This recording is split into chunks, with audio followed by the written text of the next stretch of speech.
What up? What up? What up? What up? What up, y'all? What's going down? What's going on?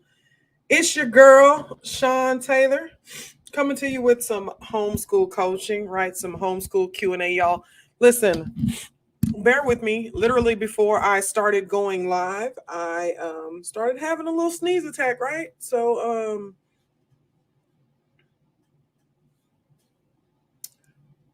Having a little sneeze attack or whatever, okay? Anyway, I hope everybody is having an absolutely wonderful Monday. It has been exhausting for me, to be very honest with you. I barely slept last night. Hey, is it Mona? Is that how you pronounce it?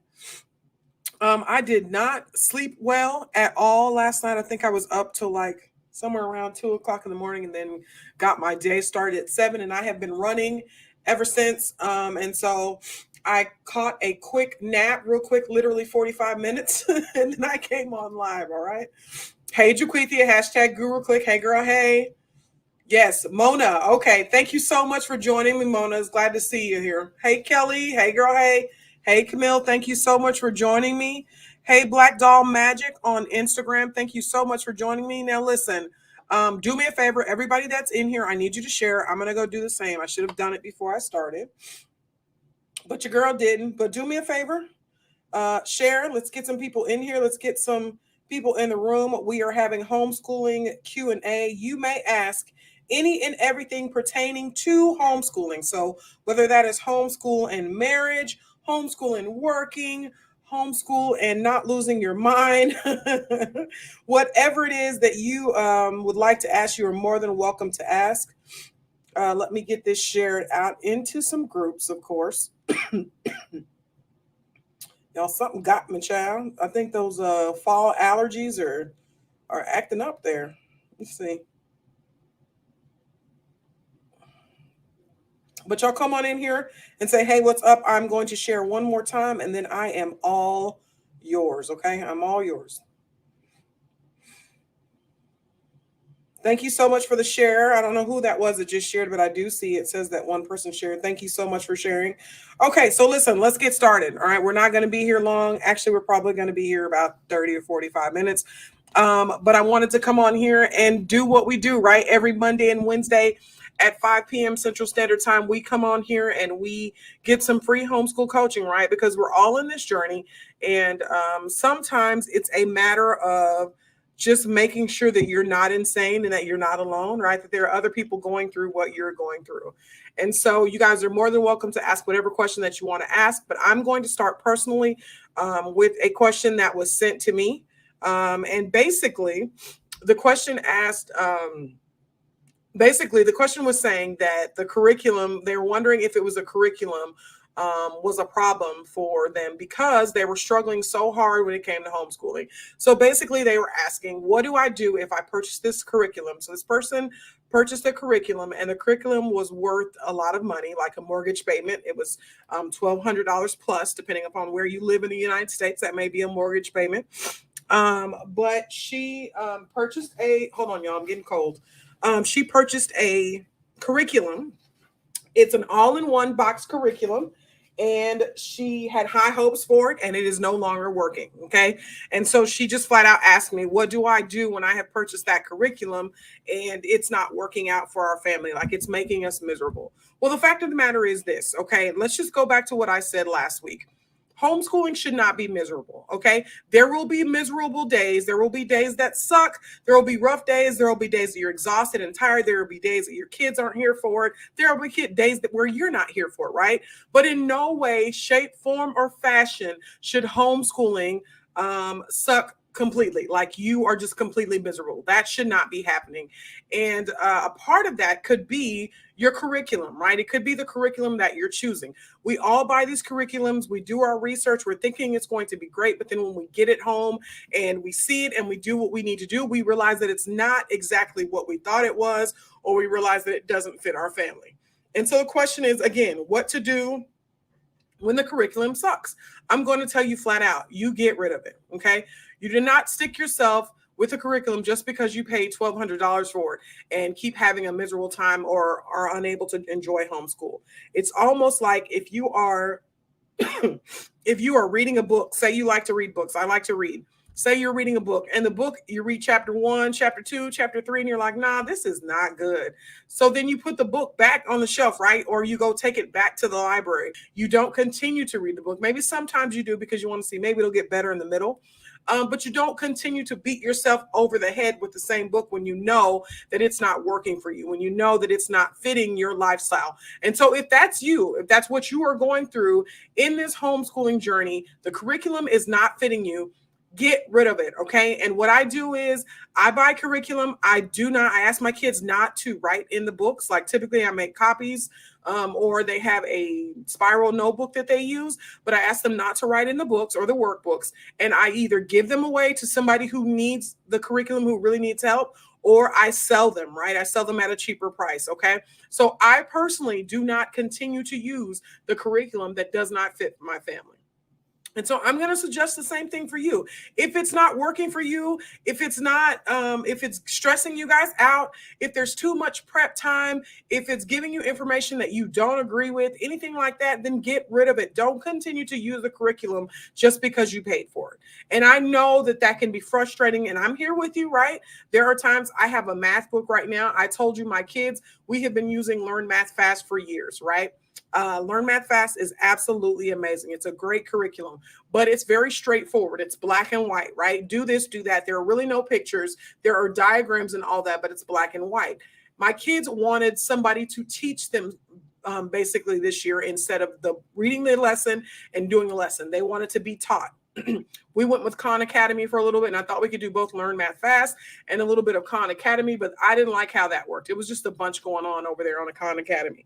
And so we didn't like Khan Academy. So then we started researching other curriculums. We went to master books. We looked at master books, and I actually purchased a master book. And this time, because I thought it was amazing, I let my kid write in it. And I was like, go ahead and write in it. It's your workbook. It's going to be great. We got into it like lesson 10, lesson 15, somewhere around there.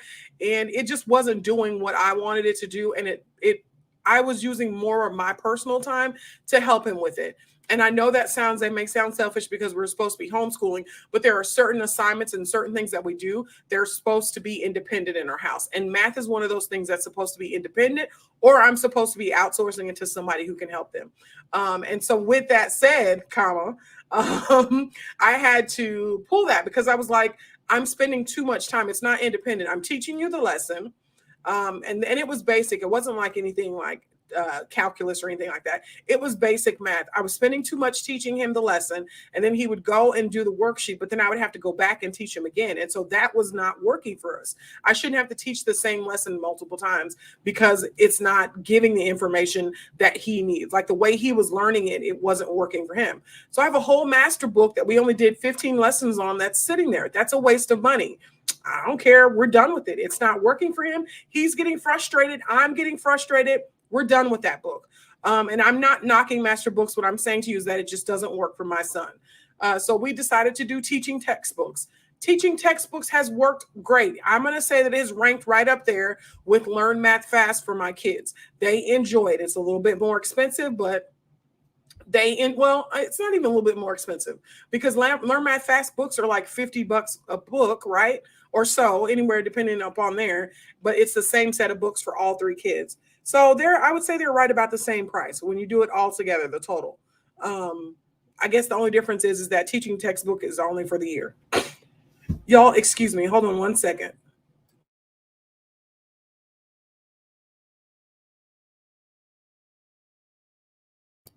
So thank you. Excuse me.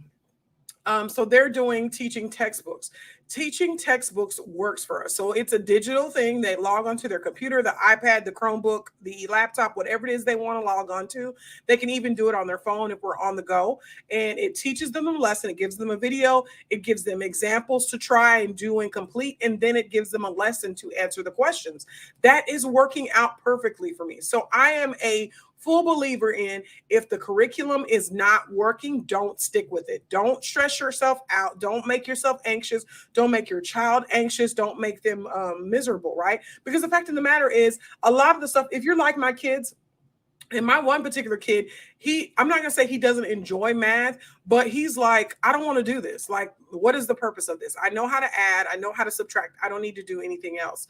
And so if it comes down to it, he's like, I don't want to do it. Why are you making me do it? And for me, it's like, okay, I know this particular kid wants to go to college. He's going to need that upper level math. So son, you're going to have to do this math.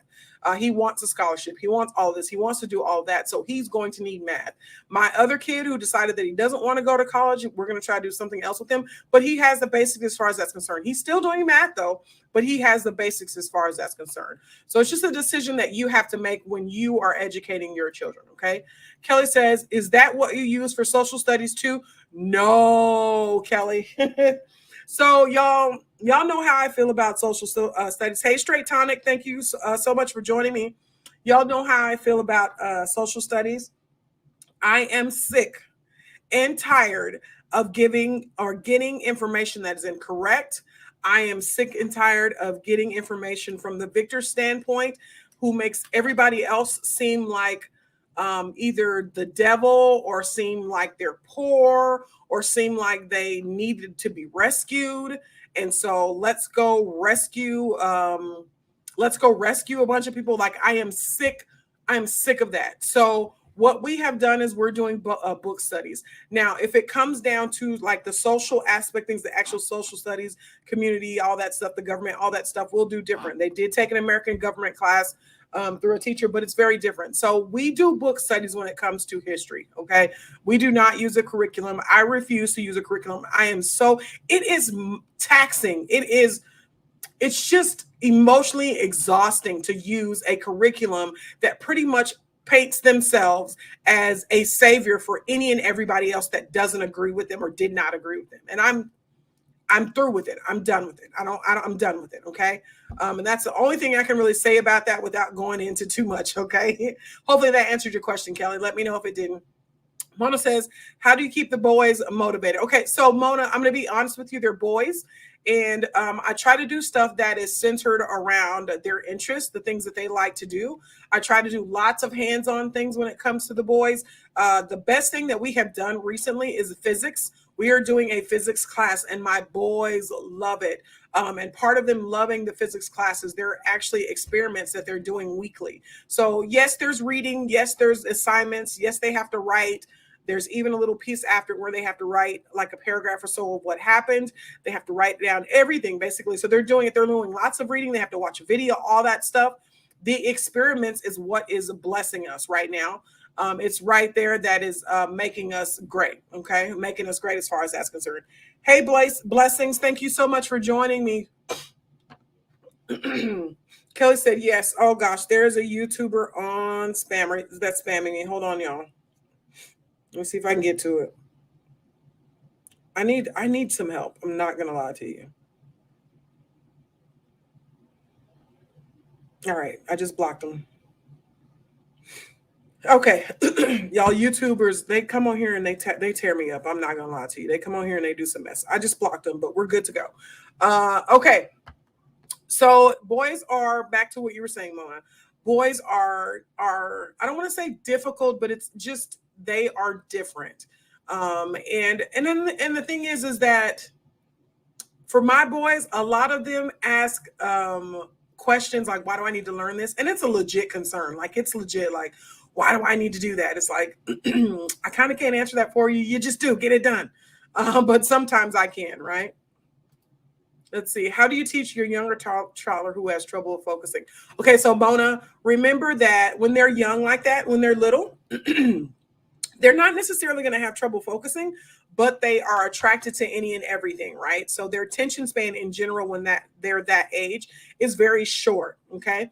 And so I would try to do short lessons with the toddler, lots of play, right? Learning via play. So instead of us just working on our letters, I talked to a client earlier, probably this month earlier, about this. No, that's not true. It was the end of September. But you want to do lots of learning via play. Okay, so you want to get in there, and instead of just learning how to write the letter E, you're finding different ways to like write the letter E, whether it is with chalk or whether it is with not bubbles, but with shaving cream, or you want to do different things to make it fun for them. Okay, so just remember that when they're toddlers like that, their attention span in general is short, and it's just because there's so much to look at, right? They notice everything. Ooh, look at that. What's that? Where's that? Ooh, do you see that? Like they literally are all over the place, taking in everything around them. Okay. Let me know if that helped you out, Mona.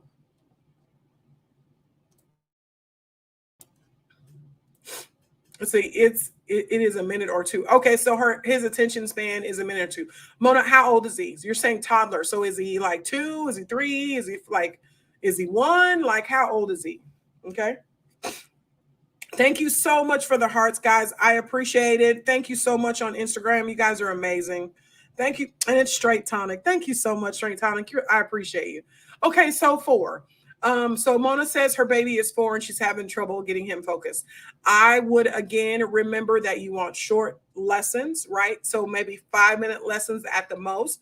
And that doesn't mean that you're only doing school for 5 minutes a day. You're doing lessons. So math for this, we're going to do reading. We're going to work on reading for 5 minutes right now, and then maybe we'll come back later and we'll work on reading for another 5 minutes later on in the day. Okay.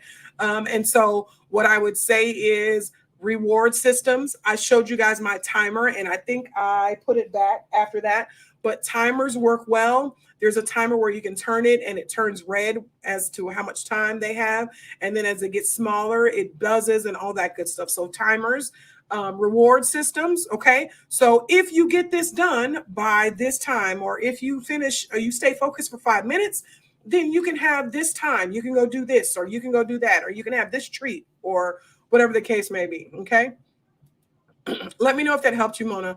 Hey Cindy, hey girl, hey. Okay, good. I'm so glad. Kelly says ABC Mouse worked really well for my kids when they were younger. Yeah, those type of things, those type of activities. ABC Mouse. What's that other one? It's an elephant something. I can't think of what it is, y'all. My sinuses are draining like crazy.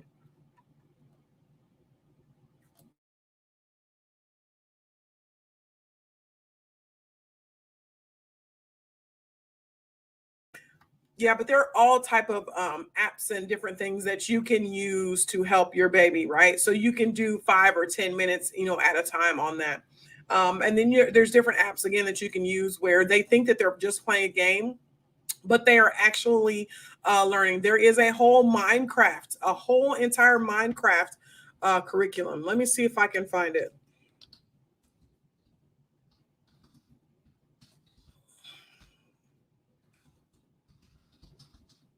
But there's a whole entire Minecraft. So if they're interested in those type of things, I would try those to see if they work. There is an actual, and let's see if I can find it, child. Minecraft thing. And that's another thing too. A lot of people do fun-based learning, and I don't want to say it like that, but it's Thinking Tree books are a really good resource. These are pretty cool. I'm going to put the link in here for you. So you're doing something different than normal. Let me see. Those are really nice. Okay. Just like a do yourself type curriculum, journaling, all that kind of stuff. So you can try those. And then there is an actual Minecraft, like education or something. Hold on, y'all. Stacia says, "Hi, I'm so happy I finally caught you live. I always forget. You're the best, and I appreciate you and your books." Oh, thank you so much. I appreciate you. Thank you so much for joining me. Every Monday and Wednesday, y'all set your reminder. Your girl's here every Monday and Wednesday, okay? And if you're not in my group, Homeschooling with Sean, I would suggest that you join that as well. And the reason why I say that is because I go live in there as well. Now, I don't go live as much as I used to, but I'm starting to do it more. And like yesterday, I did a live in the group, and I taught them how to make digital worksheets in a different way without using Google Forms. Okay, so here's the Minecraft education. This link, you can check that out as well. But you want to find things that are going to interest them and make them basically help them enjoy whatever it is that they want to enjoy. Okay. Kelly says we did 10 minutes a day with ABC Mouse. Yeah, 10 minutes a day. That seems a little, and this is me. If I was doing it and my kids were younger, I would probably do it a couple of times a day. I wouldn't necessarily just do 10 minutes a day. But again, that's my homeschooling journey. And right now I'm speaking, but I have a 11 and a 15 and a 17-year-old. So yeah, I can say that now, but I don't have a toddler. And so I don't know, my toddler may not want to do it like that. Like I may have to do a whole nother ball game. But when they're young, again, just remember lots of learning via play. Okay, lots of learning via play. Whether it's you want to learn how to count, why don't y'all go outside and create a hopscotch, and then you learn how to count that way. Or you can do a path with hopscotch with the chalk, right? Or you can do a path with the chalk and like a maze type situation. Find different ways to incorporate fun, especially when they're young in your homeschooling journey. What makes them enjoy it? Like what makes them laugh? What makes them have fun? Now, I'm going to be honest with you. The older you get, you develop these lessons, y'all. This is my kids, right? Let's see. Are you in New York City? No, I am not in New York City. I am actually in Texas. I'm in North Texas. But you can ask whatever questions that you want to ask as far as that's concerned. But a lot of people, what was I saying? Oh, kids, y'all, this is my kids. And I know I'm not the only one. They're older now. I will spend hours creating a lesson and I'll be like, oh my gosh, this is going to be bomb. Like my kids are going to love this lesson. I spent so many hours. I got so many aspects to it. I've got this. I can do this. I can do that. I can do this. I can do that. Like I literally sit there playing and I'm excited about it. Spend hours planning it, and then I take it to my kids, and one of two things happens. My kids are like, girl, this is boring, first of all. Second of all, we're already done. Okay. And so they're not excited about all the work that I put into my lessons. And that happens if they get to, the teenage years, because they just want to get their stuff done. They don't want all that extra added stuff. Okay. So you're not alone is what I'm telling you. That's basically what I'm trying to say. Okay. Hey, Sonia. Sonia says, I study probably more than the kids at this point. That is absolutely 100% true. A lot of people don't realize that we are learning along with our kids. That's the thing. Okay. So a lot of people think when it comes down to homeschooling, that you have to know the information beforehand. Like you have to be an actual educator, a professional teacher. Like that's your job. Okay. But the fact of the matter is that it doesn't have to work that way. Okay.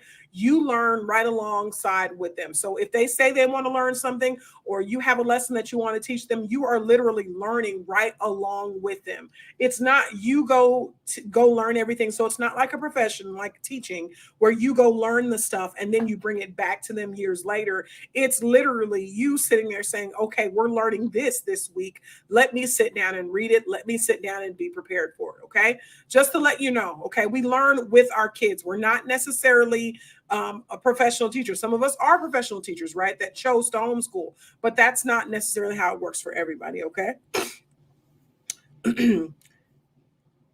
LVZN in New York City says, how do you feel about time for learning?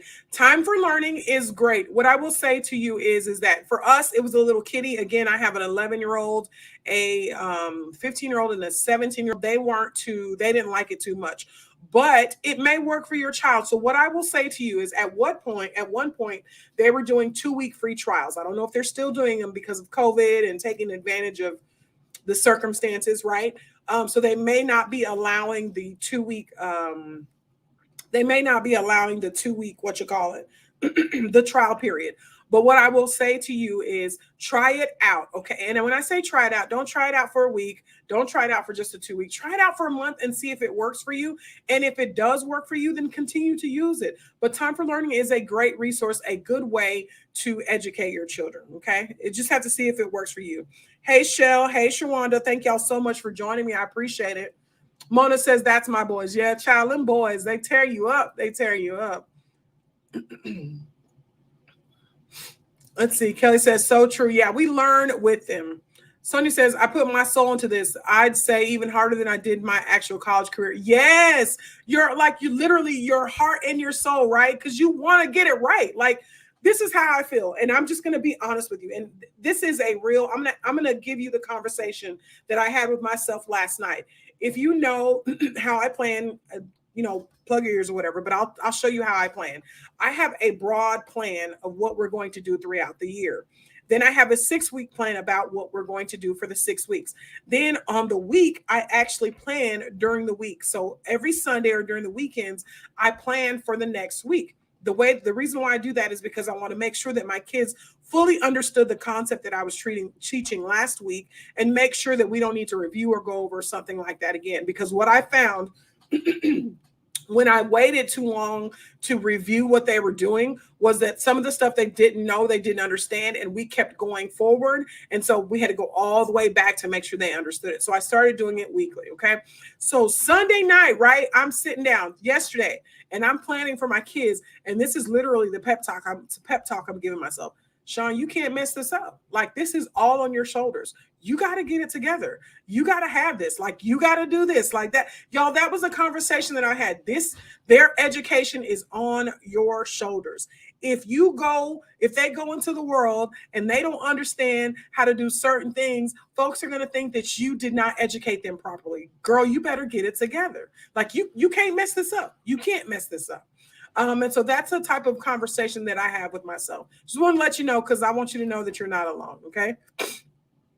What about fine motor skills? Okay. Those busy boxes, you can do the big plastic type tweezer type things where you have them go. So what I would do is, and I like this one. You get like a plastic bin, you can get it at a Dollar Tree, dollar store, something like that. And then those little pom-poms, right? Something that maybe they would not put in their mouth. Well, the baby's 4, so maybe it'll be okay. But the little pom-poms in the different colors, and have them get the big plastic tweezers, and grab the tweezers and move the same color. Say, okay, I want you to move all the red balls or pom-poms out of the bin and onto the table. So they sit there and start working as they work the tweezers, moving them from one place to the other. Okay. So see if that works. Different activities like that. Okay, Mona?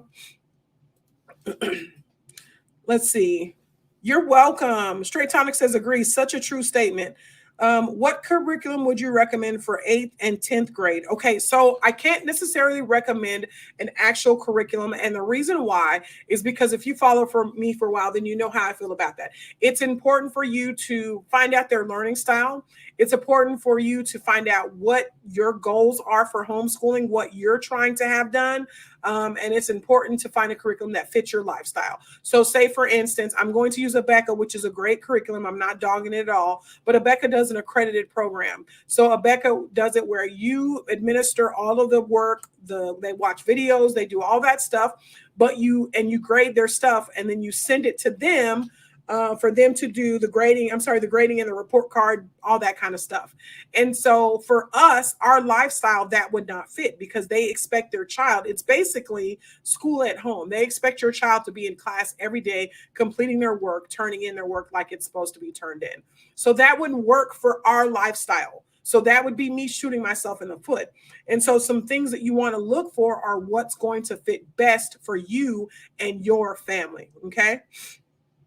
Straight Tonic says, I find Montessori resources are great for the motor school skills. There you go. Okay, Mona, check out Montessori. And did I say it right? Montessori. I always say it wrong. I don't know. Montessori resources for the motor skills. There you go. Okay, Mona. Kelly says, for my kids 6 and 8, time for learning is working well, except it's social studies module, child. Social studies. But there you go. So there is an option for time for learning. I told you it worked. It was a little too kiddie for us. Kelly says it works great for her babies. Her babies are 6 and 8. So there you go. There's somebody else giving you some information. Hey, D Burns. Hey, Destiny Burns. She said, yes, learning styles are important. Yes, they are absolutely important. You have to know how your child learns. You have to. Okay. Shaquithia says, my youngest 2 kids are 8 and 6. We use 8 and 6 with a D. My youngest 2 kids are 8 and 6. We used time for learning for a little bit, and we didn't care for certain aspects of it either. Yeah, it just depends on you, right? So what I'm going to say is give yourself an opportunity to try it, to see if it works, to just check it out, right? It may work for you. It may not work for you. It may be one of those things where this is like God sent, right? Or it may be one of those things where it's like, child, they could have kept this. Like, check it out and see. And here's the thing, I tell you guys all the time, right? Especially, and this is one of the things I talked about in my conference. I can give you all the information. I can pull all the resources I have. I can bring people in on the table. Let's have a conversation. Let's talk about things. But when it comes down to homeschooling, you have to kind of pick and choose what's going to work best for you and your family. You can't just, because I'm saying, time for learning did work for us, doesn't mean that it's not going to work for you. It may be perfect. As look at Kelly. Kelly says it's great. We're good, fam. And so you have to take that information and do your own personal research and see how it goes as far as that's concerned. Okay. Mona says, thank you there, Straight Tonic, for your Montessori information. Okay. All right. So listen, you got me for another 10 minutes. Does anybody have any questions about homeschooling, y'all? I've got some great things coming. Thank you so much for the hearts once again. I've got some great things coming for you guys. Y'all stay tuned. I've got something coming in January. It's going to be great. It's going to be huge, and it's going to be free, right? It's not going to be something that you'll have to pay for. All you have to do is sign up and show you behind, right? Be there. That's all you have to do is be there to get what you need. I'm excited about it. It's going to be great. Let's see. I can't think of anything else I need to tell you, ask, or comments or concerns or anything like that. I don't think so. I don't think I have anything for you. But listen, I will be back again on Wednesday at 5 p.m. Central Standard Time. Do your girl a favor, right? She's out here in these homeschool streets doing a darn thing, right? She's out here helping you succeed. Help me succeed, right? All I need for you to do is share, like, and comment, right? If the replays, whatever it is you're going to do, just share it, right? Let's get some people in the room. IlVZN says, any advice on filling out the IHIP in New York City? I don't know what that is. Is that the petition to actually homeschool, or is that the what you call it, not the reviewer, the portfolio type situation? What is that? I can research that for you and get back to you. I don't have a problem with that. I'm big on that. I'm big on saying I don't know and then looking it up for you. Right? I just know that New York is one of those states. The East Coast in general is one of those places that's not easy to work with. Or I would say it's not homeschooler friendly. Like Texas is homeschooler friendly. Literally, we do what we want. Okay. So yeah, I will look that up for you for sure. I have no issues with that. But listen, guys, I am going to jump off of here. Y'all have an absolutely wonderful Monday. It's been great talking to you guys. It's been a brightening of my day. My day has been long and trying, but I am so glad that you're here. I will be here again on contact. This is my email. Oh, hey, you're welcome. Let's see. Mona says, tell her to contact me. This is my email. Once she puts it up, I will put the email in there. I will send it to, as a matter of fact, do me a favor. Send me a DM and Instagram so that I can respond to you with her email address and you guys can contact. Mona says she is in New York and she can help you out. Okay. So send me a DM and I will send you her email address and you guys can connect up with each other and get that solved for me. Do that for me and I'll get you in there. Okay. All right. Thank you so much for that, Mona. That's amazing, guys. That is amazing.